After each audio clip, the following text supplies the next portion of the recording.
Did you know that 1 in 5 people experience anxiety related to flying? That's right, aerophobia is more common than you might think. Now let's dive into this a bit.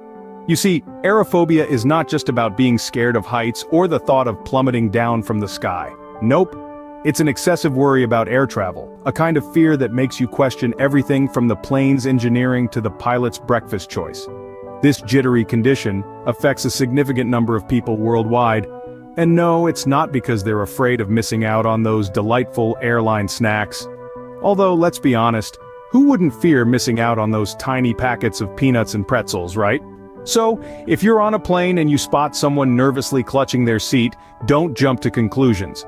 They're not just scared of missing the in-flight meal. They might be grappling with the very real and very common fear of flying known as aerophobia. So next time you're on a plane and see someone nervously clutching their seat, they're not just scared of missing the in-flight meal. Ever wondered why some people sweat bullets at the mere thought of flying, while others can't wait to buckle up and jet off? Well, let's dive into the causes behind the fear. For some, it all comes down to a past traumatic experience. Perhaps a turbulent flight in the past has left them with a bad case of the jitters. For others, it's the fear of the unknown. The idea of being thousands of feet in the air, surrounded by nothing but clouds and sky, can be pretty daunting. Then there are those who just can't stand the thought of not being in control. In a plane, you're putting your life in the hands of the pilot, and for some, that's a tough pill to swallow. And let's not forget about the less severe causes. Some people might just be afraid of the confined space or the possibility of sitting next to a chatty neighbor for hours. And for some, it might just be the thought of relying on airplane food for sustenance.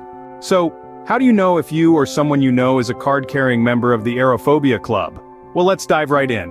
Firstly, there's the telltale sign of panic attacks. Imagine someone acting like they've just seen a ghost when they're merely facing an airplane or even just a boarding pass. That's a classic symptom. Then there's shortness of breath. Picture a marathon runner huffing and puffing, but the marathon is just the thought of being thousands of feet in the air. And let's not forget about excessive sweating. We're not talking about a little perspiration here. No, we're talking about palms so sweaty, they'd put the gym floor after a Zumba class to shame. These are just a few of the common symptoms of aerophobia. There are others like nausea, trembling, and a rapid heartbeat, which might make you think they're auditioning for a drum solo. And if you're wondering why your friend always insists on driving to your vacation spot, now you know. Now for the good news, aerophobia is not a life sentence. There are ways to treat it. First off, let's talk therapy. Cognitive behavioral therapy, or CBT for the cool kids, is a popular treatment option. It's all about changing the way you think and behave. Instead of viewing a plane as a flying metal tube of doom, CBT helps you see it as a convenient method of travel. And you'll have a professional by your side to guide you in this process. Let's not forget about exposure therapy. It's kind of like diving headfirst into a pool, but instead of water, it's your fear you're diving into. This therapy gradually exposes you to the object of your fear, in this case, flying. You start small, maybe with a picture of a plane, and work your way up to actually boarding a flight. Don't worry, you'll have a safety net, your therapist right there with you.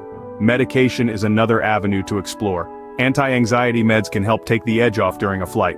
But remember, these should always be used under the supervision of a healthcare provider.